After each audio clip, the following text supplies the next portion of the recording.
ચાલો મિત્રો, દરેક મિત્રોને નવા વર્ષની શુભેચ્છા। આપણે ઘણા સમય પછી પાછા ફરીથી વિડીયોના માધ્યમથી મળી રહ્યા છીએ। પ્રવર્તમાન પરિસ્થિતિને ધ્યાનમાં લઈ મિત્રો, જે આપણે શૈક્ષણિક કાર્ય ઓફલાઈન ચાલુ કરવાની જે આપણી અભિલાષા આશા હતી, પણ તે ફળીભૂત ન થઈ, કારણ કે કોરોનાના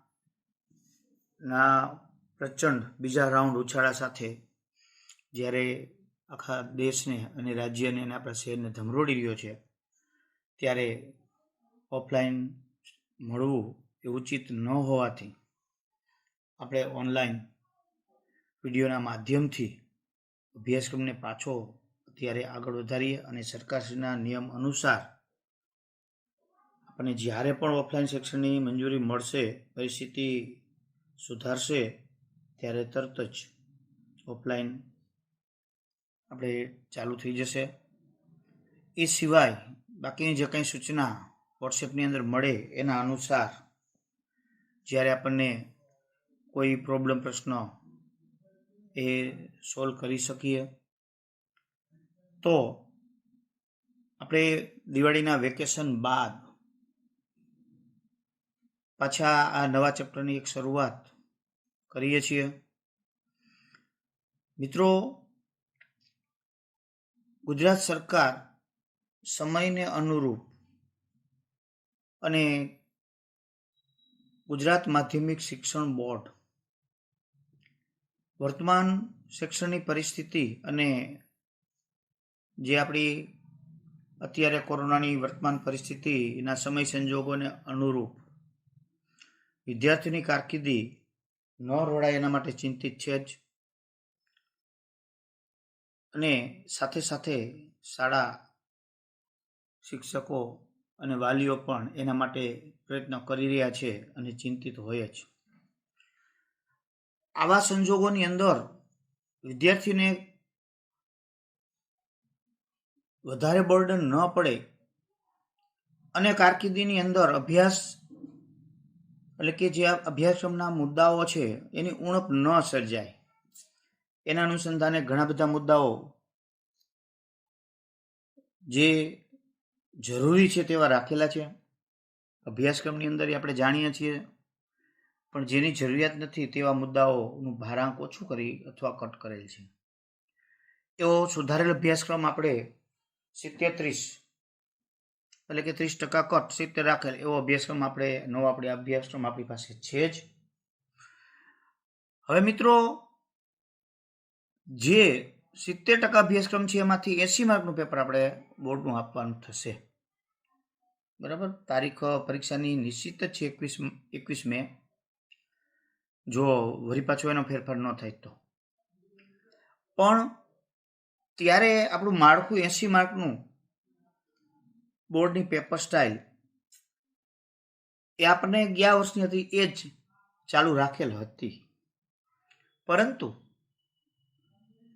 છેલ્લા હમણાં જ જે છેલ્લો પરિપત્ર આવ્યો એ તમે કદાચ જાણમાં નહીં હોય અથવા ઘણા બધાને હશે, છાપામાં થોડુંક હતું અને એનો પરિપત્ર પણ થયેલ છે કે જે આપણે 80માંથી 20% હેતુલક્ષી હતા, એટલે કે 16 માર્કના ટૂંકા પ્રશ્નો, સાચા ખોટા, ખાલી જગ્યા, જોડકા, ટૂંકા પ્રશ્નો, જે કાંઈ સમજો તે, એમાં ફેરફાર થઈ ગયો અને હવે 80 માર્કમાંથી 30% એટલે કે 24 માર્કના હેતુલક્ષી પૂછાશે। એટલે હેતુલક્ષીનો ભારાંક વધારી દીધો, એટલે જેથી કરીને વિદ્યાર્થીઓ છે એ પાસ થવામાં થોડાક વધારે સરળ થઈ જાય, શૈક્ષણિક ભારાંક છે થોડોક એનો ઘટે। હવે એનો અર્થ એવો થયો કે આપણે હવે હેતુલક્ષી ઉપર થોડુંક વધારે ધ્યાન કેન્દ્રિત કરવું પડશે। એટલે પાયાની જે બાબતો હોય છે, સાદી બાબતો, સૂત્રો છે, નાના સિદ્ધાંતો છે, એ સિદ્ધાંત અનુલક્ષીને ટૂંકા પ્રશ્નો છે, ટૂંકમાં ગોખણપટ્ટીની જગ્યાએ બેઝિકલી જ્ઞાન એ હોય એ ફાવે। ગયા વર્ષે અમે એ જ જોયું હતું, એ જ ફાવ્યા હતા।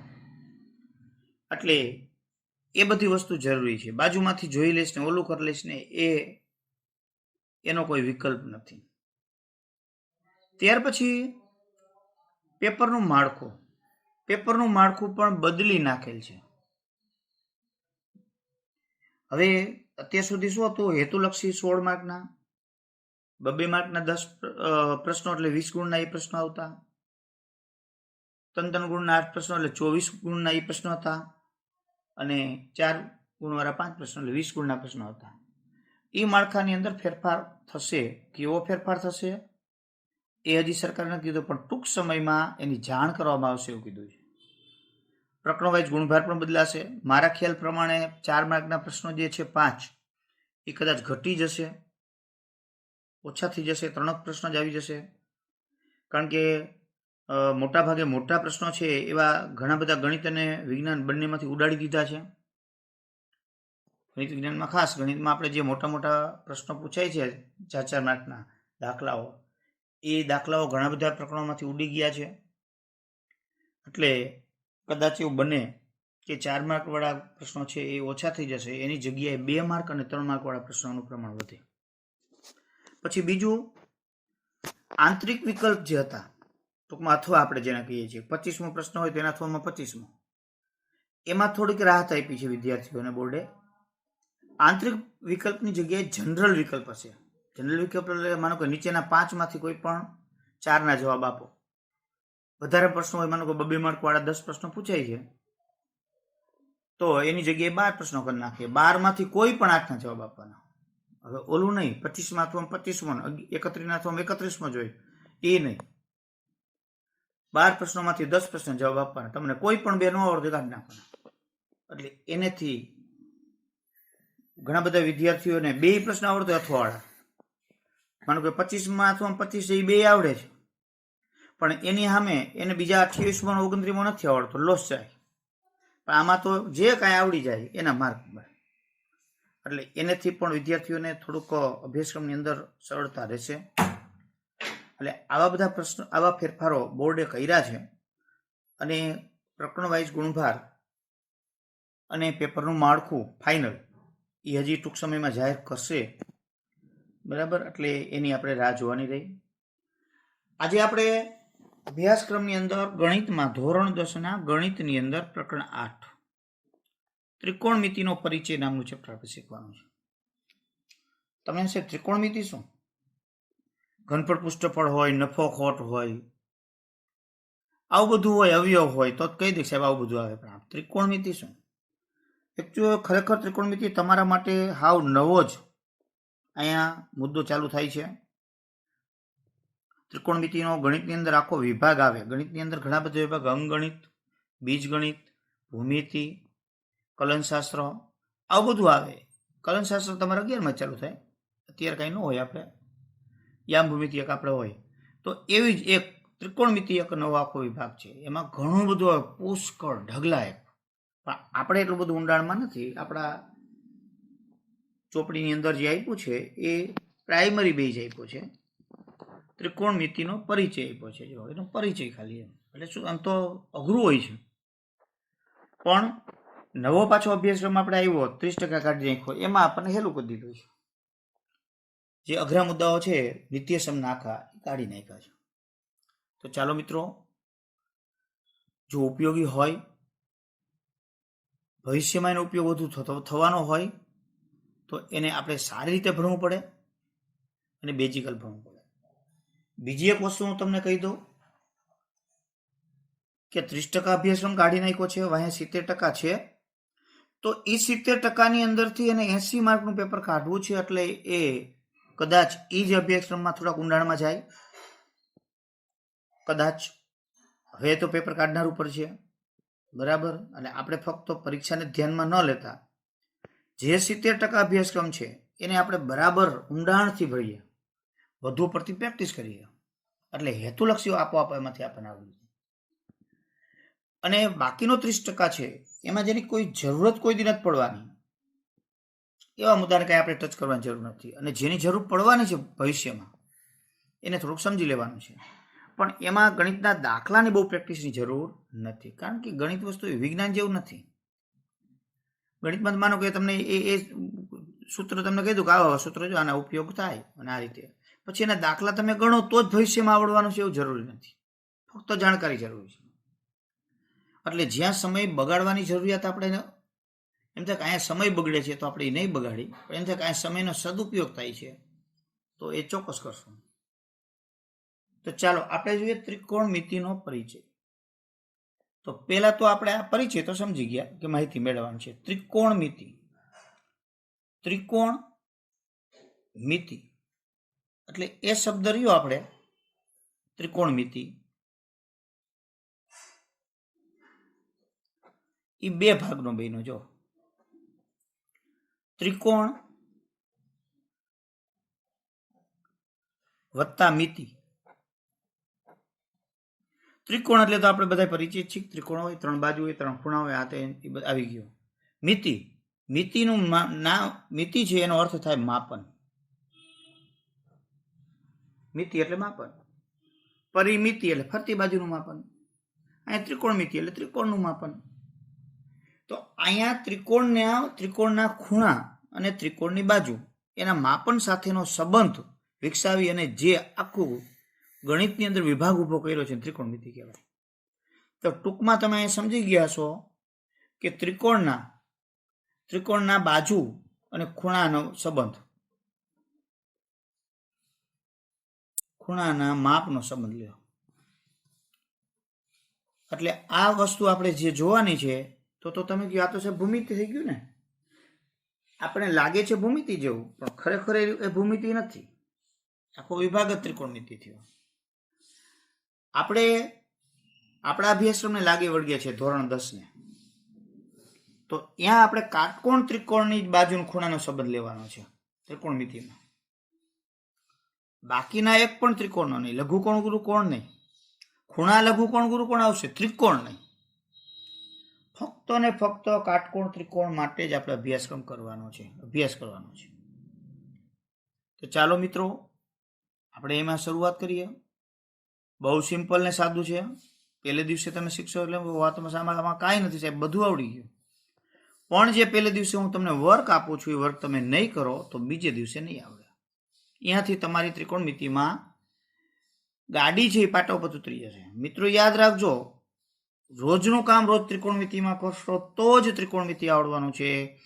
ગણિતનું 10મા ધોરણનું સૌથી અઘરું ચેપ્ટર એટલે ત્રિકોણમિતિ, અને જેને આવડી જાય એને સૌથી સહેલું અને રસ પડી જાય એવું ચેપ્ટર ત્રિકોણમિતિ. ખૂબ જ સહેલું, બીજી માથાકૂટ જ નહીં, પણ સૂત્રો પાકા કરવા જોઈએ. તો ચાલો આપણે એના માટે સૂત્રો પહેલા મેળવીએ, કઈ રીતે શું કાંઈ આવે છે તે. ચાલો મિત્રો, કાટકોણ ત્રિકોણ એક આપણે લઈ લઈએ. જો આમ તો આના બધા સૂત્રો આમ મેળવવાની જરૂર નથી, એટલે મેળવવાના હોય જ નહીં, પણ એ સંબંધ સ્થાપિત કરી દીધો છે ડાયરેક્ટ જ, કારણ કે એમ જ હોય. ચાલો આ કાટકોણ ત્રિકોણ એક આપણે લઈ લીધો. કાટકોણ ત્રિકોણ એટલે સ્વાભાવિક જ કાટખૂણો તો હોય જ, નહીંતર કાટકોણ ત્રિકોણ ન થાય. ચાલો આપણે ગમે તેને નામ આપી દઈએ. આ બી કાટખૂણો, એ આ લઘુકોણ થયો, સી લઘુકોણ થયો, આ 90નો ખૂણો, આ 2 90થી નાના. એબીસી ત્રિકોણમાં બી કાટખૂણો છે, બરાબર. અહીંયા હવે અત્યારે આપણે ત્રિકોણમિતિ નામનો શબ્દ જ ભૂલી જાઓ, કાંઈ છે જ નહીં એમ માની લો. આપણે આખું કંઈક ભણીએ જ છીએ, તમે ને આપણે બધા સાથે કંઈક કામ કરીએ છીએ. હું તમને ભણાવું છું ને તમે ભણો, એવું બધું ભૂલી જાઓ, બરાબર. આ ત્રિકોણ એબીસી અહીં દોર્યો, ચાલો. એટલે તમે કહો બરાબર સાહેબ, ત્રિકોણ છે, 3 ખૂણા હોય એને એબીસી, એમાં બી કાટખૂણો, એને સી લઘુકોણ, 3 બાજુ, એબી બાજુ, બીસી બાજુ, એસી બાજુ. તો 3 બાજુમાં પણ એક બાજુ ફિક્સ થઈ કે કાટખૂણાની સામેની બાજુ, એટલે એને કર્ણ જ કહેવાય. ફિક્સ જ થઈ ગયો, એમાં તો કાંઈ પ્રશ્ન જ નથી, ચેન્જ થવાના પ્રશ્ન જ ઉભો ન થતો કે ચેન્જ થશે. કર્ણ એટલે કર્ણ. હવે ગમે કે એને બોલાવો એમ કે બોલો આ શું છે, તો કે ત્રિકોણ એબીસી, બી કાટખૂણો, એસી કર્ણ, પૂરું. હવે અહીંયા 2 ખૂણા લઘુકોણ એ અને સી, અને 3 બાજુ એબી બાજુ, જો બીસી, એ બંને બાજુ કાટખૂણો બનાવતી બાજુ થઈ. AB ને BC અને AC કર્ણ થયો. તો હવે મારે બાજુનો ગુણોત્તર લેવો હોય, ગુણોત્તર ખબર પડે, ભાંગાકાર, અંશ અને છેદ એટલે ગુણોત્તર કહેવાય. રામ અને શ્યામની ઉંમરનો ગુણોત્તર, તો રામના ઉંમર અને શ્યામની ઉંમરનો ગુણોત્તર એટલે રામની ઉંમર અંશમાં મૂકો, શ્યામની છેદમાં મૂકો, સાદુરૂપ આપી દો. પોઈન્ટમાં નહીં લાવવાના, ખાલી સાદુરૂપ આપી દો. છેદ ઉડતા ઉડાડો તો ગુણોત્તર થઈ ગયો. તમારા પપ્પાની ઉંમર અને તમારી ઉંમરનો ગુણોત્તર લે. તમારા પપ્પાની ઉંમર માની લો 45 વર્ષ છે, તમારી ઉંમર 15 વર્ષ છે, તો તમારા પપ્પાની ઉંમર 45 પહેલા લખવી તો 45/15, 3:1. જો તમારી ઉંમર 1 તો તમારા પપ્પાની 3, એટલે એ નથી તમારા કરતા 3 ગણા છે ઉંમરમાં મોટા. તો અહીંયા પણ બાજુના મારે ગુણોત્તર લેવાના છે, AB ને AC નો ગુણોત્તર, ને AC ને BC નો ગુણોત્તર, ને AB ને BC નો ગુણોત્તર. તરત તમે લીયો સાહેબ, એમાં શું? AB ને BC ને લેવાનો હોય તો AB ની છેદમાં BC મૂકી દો, ગુણોત્તર કહેવાય. સિમ્પલ જ વસ્તુ. પણ હું AB ના છેદમાં BC મૂકું, જોજો બીજો છે એ BC ના છેદમાં AB મૂકે, કોક AC ના છેદમાં AB મૂકી શકાય. તો આવા અવરા ઘણા બધા ગુણોત્તરો લઈ શકાય બાજુઓના એક ત્રિકોણમાં. તો એવા જે ગુણોત્તરો છે એ ગુણોત્તરો ચોક્કસ સંબંધ ધરાવે છે, ચોક્કસ સંબંધ ધરાવે છે. કેમ કે સાહેબ કોઈ દી ન ધરાવે, એ તો અલગ અલગ જ ધરાવે ને. એવા ચોક્કસ સંબંધો ધરાવી શકાય જ નહીં, ધરાવે. જો હું તમને અહીંયા સામે બીજું કામ આપું, જો આ ત્રિકોણ છે,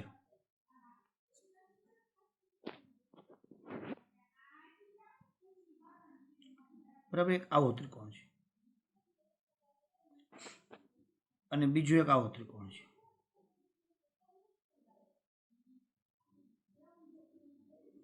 બરાબર.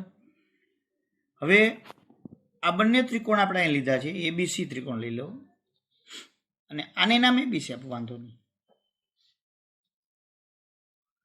હવે અહીંયા તમે જોઈ શકો છો, આ માનો કે AB નું માપ છે એ હું 4 લઉં, આનું 4 લઉં,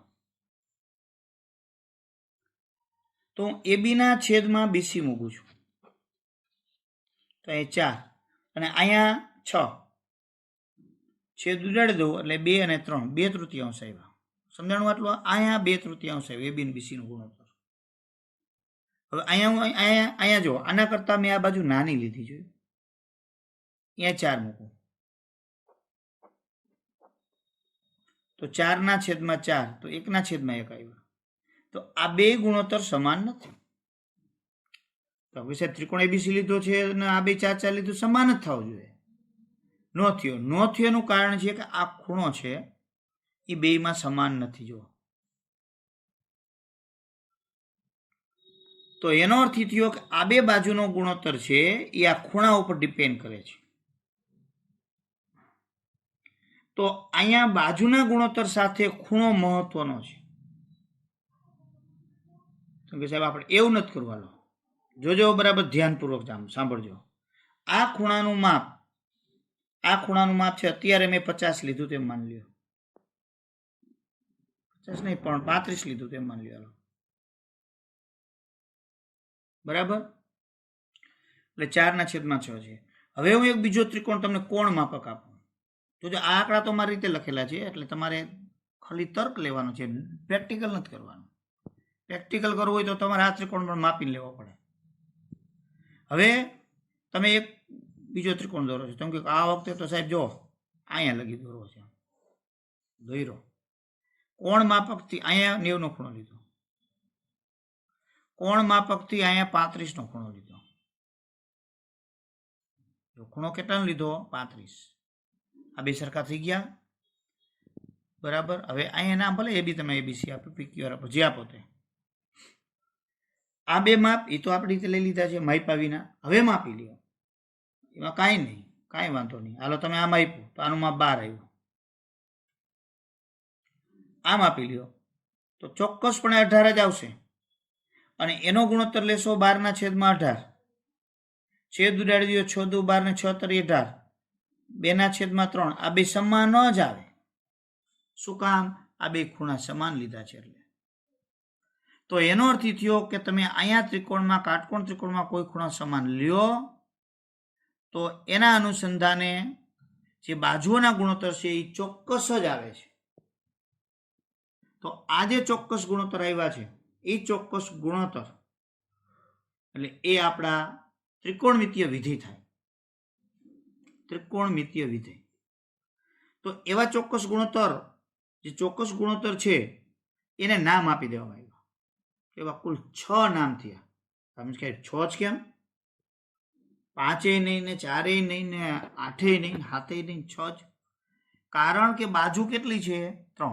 જો આ 2 બાજુ અને આ કર્ણ, 3 થઈ ગઈ. તો કોઈ પણ એક ખૂણાને અનુલક્ષીને બબેના ગુણોત્તરની તમે જોડ બનાવો, ક્રમયુક્ત જોડ. આના છેદમાં આને મૂકી દો, પછી ઉલટાવી નાખો, આના છેદમાં આને મૂકી તો બીજી જોડ થઈ ગઈ કહેવાય. તો એવી જોડ બનાવો તો 6 જ થાય.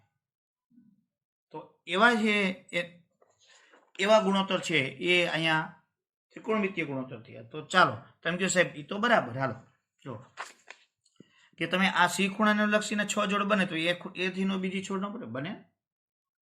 એટલે એના માટે આપણે શું કરીએ? ખૂણાને નંબર આપી દઈએ, ખૂણાને નામ આપી દઈએ. તો આ ત્રિકોણના આના 6 થાય ને આના 6 થાય.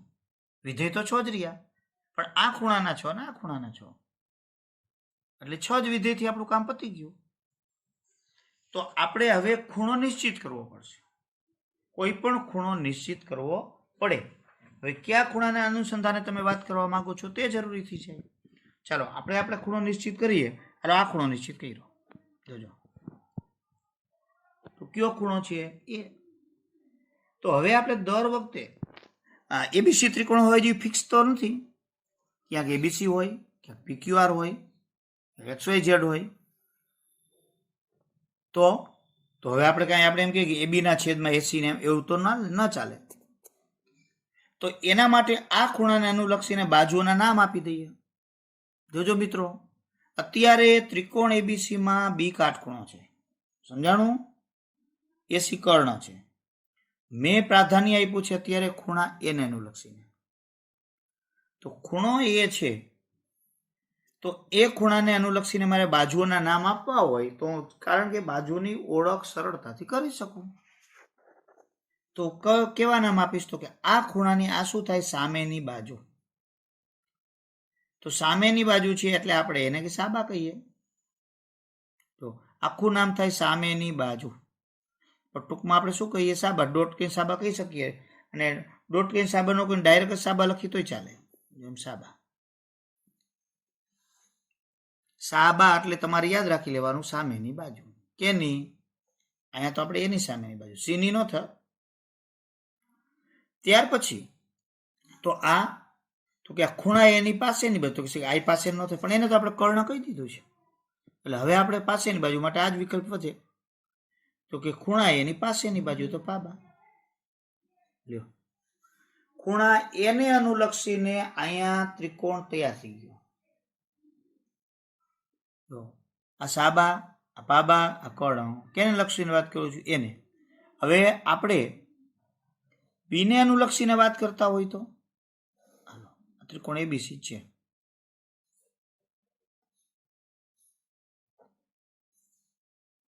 તો આ તો કર્ણ એ તો ફાઇનલ જ થઈ ગયું છે, કાટખૂણે સાઈન બાજુ.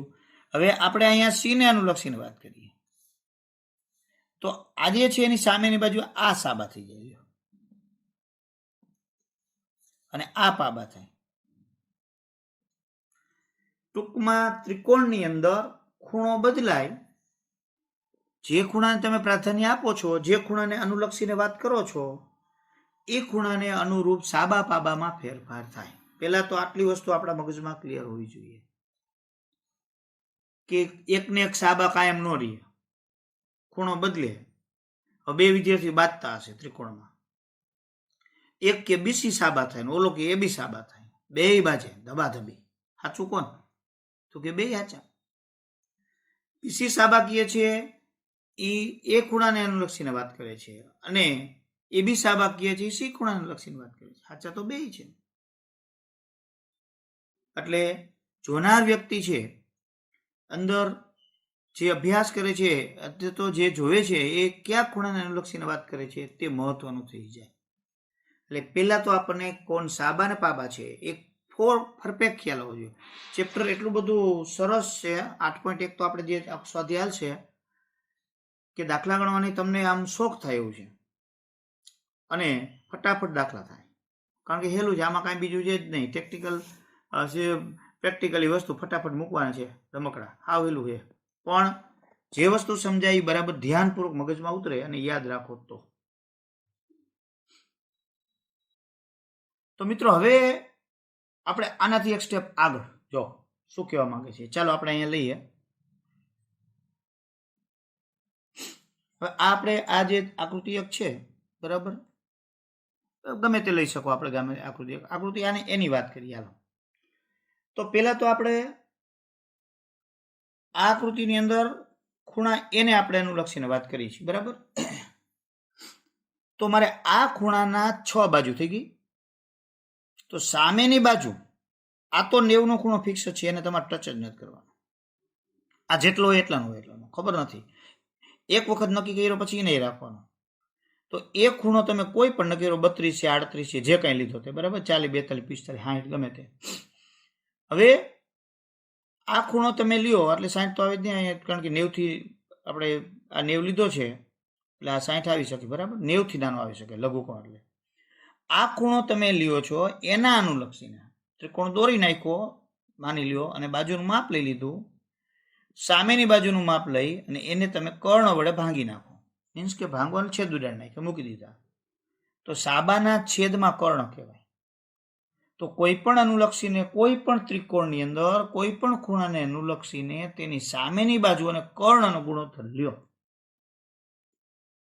તો જે કાંઈ તમને જવાબ મળે એ આ ખૂણા એને અનુલક્ષીને સાઇનનું મૂલ્ય કહેવાય. સાઇન તમે ઈ વળી શું સાઇન એટલે SIN.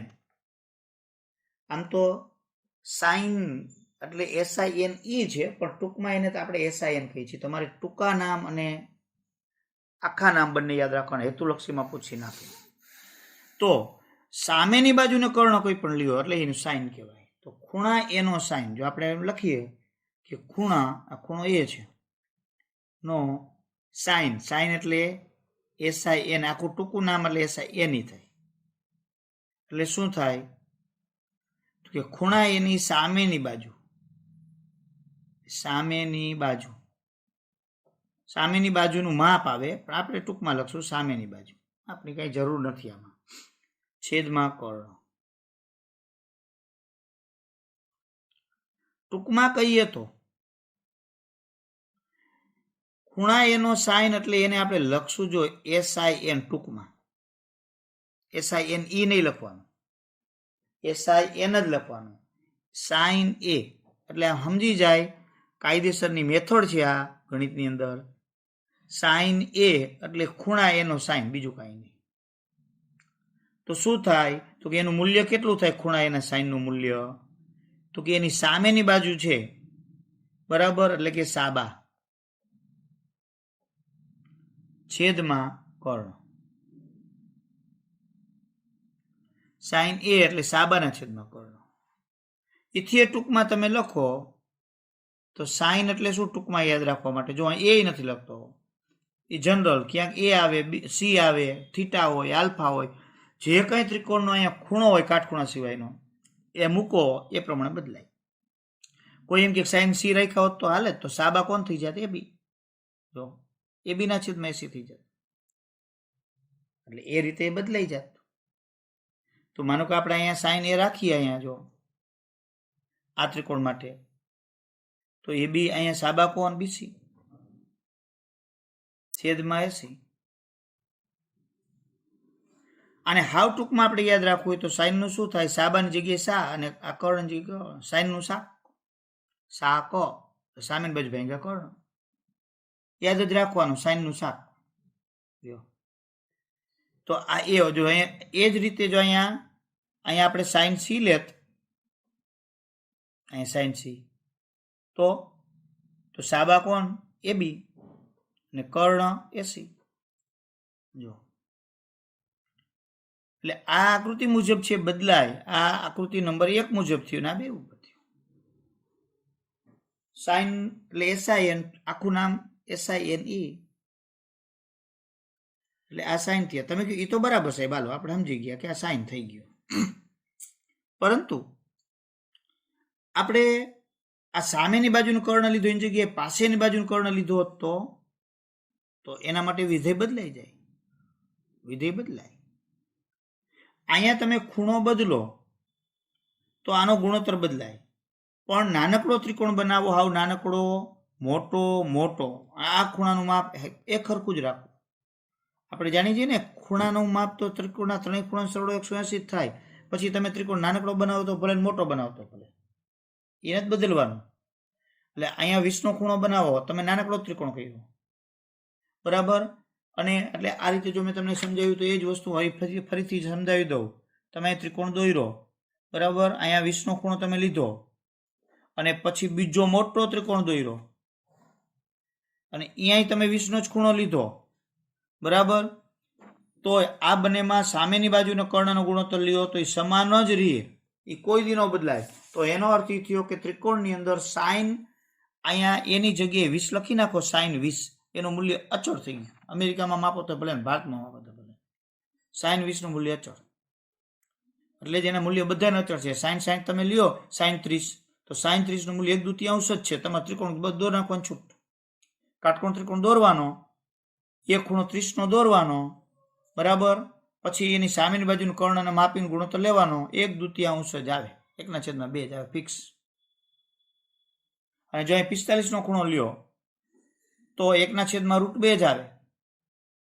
બધામાં એમ જ હોય. 60 લ્યો તો √3/2 જ આવે. બધાના માપ ફિક્સ જ છે. સાહેબ તો બધાને પાકા કરવા પડે, બધાના પણ વિશિષ્ટ ખૂણા આપણે છે 30, 45, 60, 90, 0, આટલાને પાકા કરવાના છે. પણ એ આજે આના પછી ના સ્વાધ્યાયમાં આવશે, હજી વાર છે. ચાલો, તો હવે આપણા મનમાં પ્રશ્ન ઉપસ્થિત થયો, સામેની બાજુનો કર્ણ લઈ એની જગ્યાએ પાસેની બાજુ કર્ણ લઈ તો એના માટે એને કહેવામાં આવે છે કોસ. ખૂણા એનો કોસ. તો ખૂણા એનો કોસ એટલે COS. આ તો જે આપણે આખું નામ લેવું હોય તો કોસાઇન કહેવામાં છે. કોસાઇન, સાઇન છે એનો જો આ સાઇન હતો, સાઇનનો કોસાઇન. કોસાઇન એટલે એ સામેની બાજુનું કર્ણ જગ્યાએ પાસેની બાજુ છે એનો ગુણોત્તર, એટલે કોસાઇન. પણ એને ટૂંકમાં લખવું હોય તો ખાલી કોસ કહેવામાં આવે છે. કોસ, સાઇન અને કોસ. કોસનું આખું છે કોસાઇન. તમે કોસ એ લ્યો તો હવે પાસેની બાજુ છે એટલે એને આપણે ટૂંકમાં લઈએ તો બાબા, અને કર્ણ તો છે જ. હવે આપણે આ 1 નંબરની આકૃતિ મુજબ, નામ મુજબ લઈએ તો કોસ એ આપણે શું થાય લ્યો. એક ખૂણાને લક્ષીને કોસ, તો કે પાબા એટલે AB, કર્ણ એટલે AC. અને આ આકૃતિને અનુલક્ષીને લઈએ તો કોસ C, તો કે પાબા એટલે BC અને AC. આ રીતે થશે. જો ટૂંકમાં સાબાને કર્ણ અને પાબાને કર્ણના ગુણોત્તરની વાત થઈ. કોઈ એમ કે ના એ તો બરાબર છે, તમે સાબા સાથે કર્ણ લીધો ને પાબા સાથે કર્ણ લીધો, પણ સાબા પાબા ઈ બેને લ્યો તો તોય થાય, તો નવો વિધેય, ગુણોત્તર તો બનવાના જ છે ને, નામ આપી રાખવાના છે. તો એનું નામ આપ્યું છે ટેન્જેન્ટ. ખૂણા એનો, ખૂણા એનો ટેન્જેન્ટ. તો ખૂણા એનો ટેન્જેન્ટ એટલે શું થયું, તો સામેની બાજુ અને પાસેની બાજુનો ગુણોત્તર. તો સામેની બાજુ છેદમાં પાસેની બાજુ.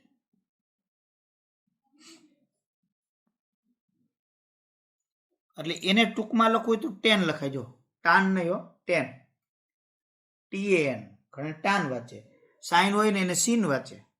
જોજો સાઇન, કોસ અને ટેન થયું. તો ટેનમાં આપણે અહીંયા આજે ટેન, બરાબર, આપણે એ ખૂણાને અનુલક્ષીને વાત કરીએ તો સાબાના છેદમાં પાબા. તો આપણે ટેન એ પેલી જ આકૃતિમાં એ ખૂણાને અનુલક્ષીને આપણે વાત કરીએ તો ટેન સાબા એટલે બીસી અને પાબા એટલે એ બી. પણ જો તમે આ ખૂણાને અનુલક્ષીને વાત કરો તો તરત જ તમારી સાબા બદલાઈ જાય. જો સાબા એટલે એ બી થઈ જાય, આપણે બતાવ્યું છે. એટલે એ બી ના છેદમાં બીસી થઈ જાય, ઊંધું થઈ જાય. એટલે આવા આપણા 3 વિધેય થયા. હવે કોઈને પ્રશ્ન ઉપસ્થિત થાય છે, પ્રશ્નોની તો આમાં રમઝટ બોલે મનમાં. જો તમે ભણતા હોય તો વ્યવસ્થિત કે સાહેબ સાબાના છેદમાં કર્ણ લીધો, એ આપણને બરાબર જામ્યું નહીં. તો કે તને શું જામે? તો કે મને તો એવું જામે કર્ણના છેદમાં સાબા. ખરો કે ભાઈ? બરાબર ને?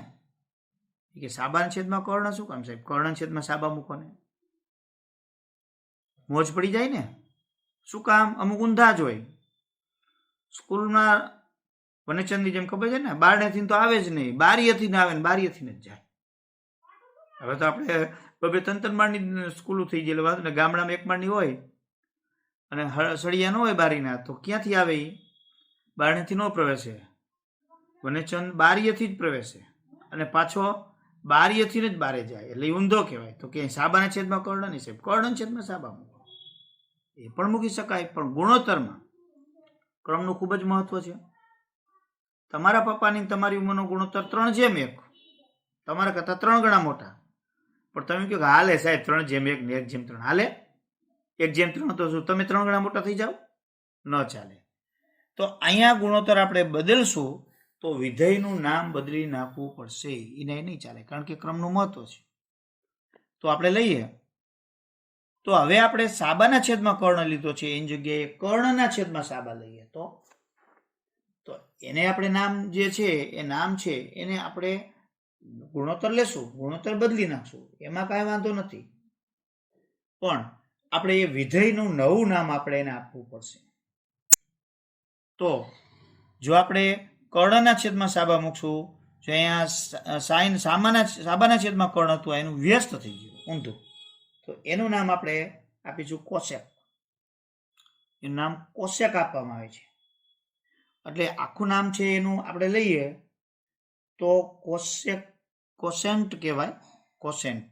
જો ખૂણા એનો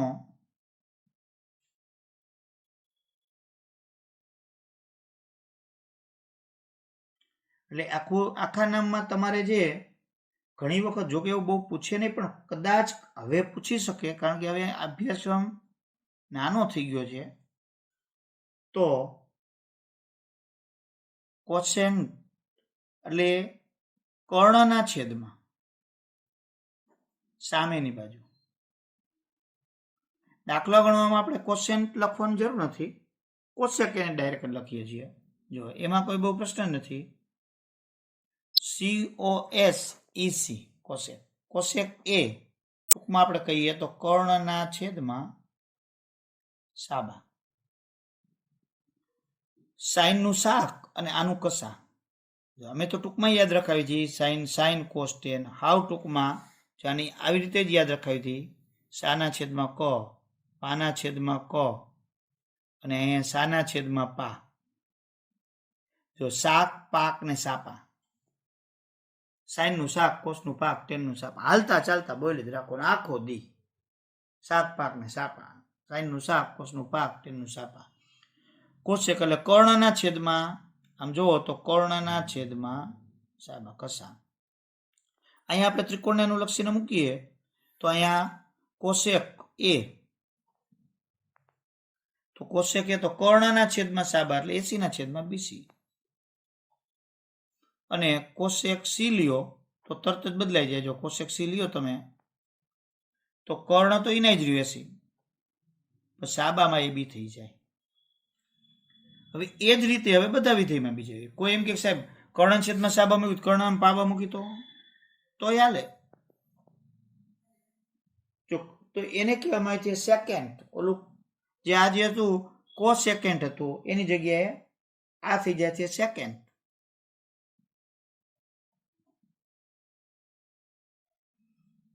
તો એ કર્ણના છેદમાં પાબા થઈ જાય.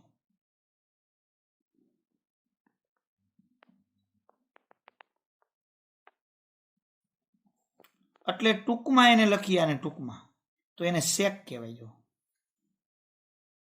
સેકન્ડને સેક કહે. સેક એ તો કર્ણ છે, કર્ણના છેદમાં પાબા એટલે કપા થઈ જાય. લ્યો, તો એના માટે આપણે લખીએ વિધેય. તો સેક એ, તો આ ત્રિકોણમાં સેક એ એટલે કર્ણ એટલે એસી, ને પાસેની બાજુ એટલે બી, અને સેક સી લઈ લ્યો તો એસી ના છેદમાં બીસી. હવે આ 5 વિધેય થયા. છઠ્ઠું વિધેય આપણે ગણીએ તો કે સાબાના છેદમાં પાબા મૂક્યું, તો એમાં પાબાના છેદમાં સાબા મૂકી તો હાલે. તો એ વિધેય છે એ ટૂંકમાં એને કોટ કહેવાય. કોટ, ટેનનું વ્યસ્ત કોટ. તો એને આખું નામ છે કોટેન્જન્ટ કહીએ, ખૂણા એનો કોટેન્જન્ટ.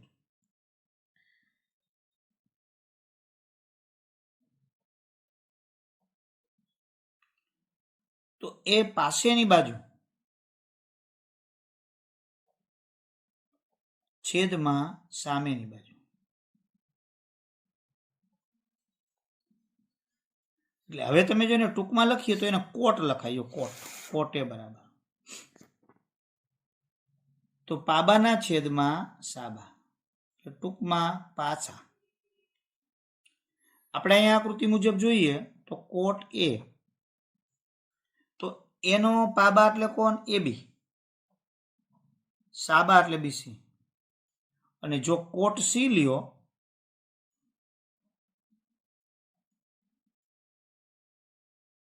તો પાબા છે એ બીસી અને એ બી, અને અહીંયા જો તોય થાય. જો આપણે લખેલું છે પાબા ને સાબા, સીને લક્ષીને. તો અહીંયા તમારે પાબા સી માટે તમે લ્યો એટલે એ થશે બીસી અને એ બી.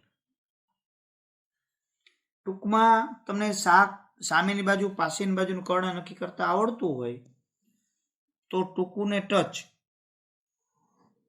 આટલી વસ્તુ તમારે જે સરળતાથી યાદ રાખવાની જ થાય. એક સાઈન માટે લ્યો તો સાઈન સાબાના છેદમાં કર્ણ એટલે સાઈનનું શાક. બીજું જોજો કોસ, તો પાબાના છેદમાં કર્ણ એટલે પાક. ત્રીજું ટેન, સાબાના છેદમાં પાબા એટલે સાપા.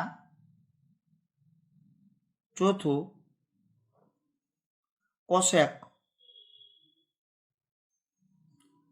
એટલે કર્ણના છેદમાં સાબા કસા.